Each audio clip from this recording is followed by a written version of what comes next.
Ang milk tea po, halimbawa, 90 pesos per cup. Nakakalima ka sa isang, magkano po in 1 month? 1.8. Sa isang taon, magkano? Milk tea, 21,000. Kailangan hindi? Hindi. Pwede ko po sabihin na hindi kita i-deprive.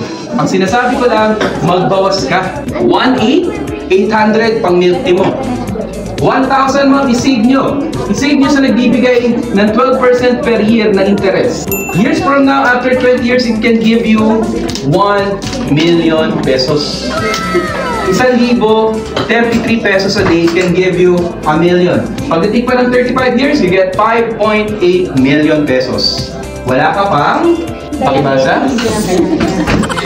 May health benefits ang pag-iipon, nakala nyo?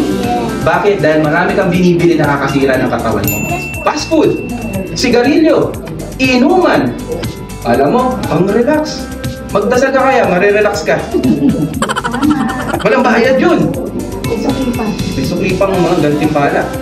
So, yun yung sinasabi ko, in financial literacy is not just about money, it's about taking care of yourself. And it gives you more benefits. Because small change is big money. Huwag mong maliitin ang pisong iipunin mo bukas at ngayon. Because years from now, yan yung magdadagdag sa milyon na inaasas mo. May natututunan po ba? Yes!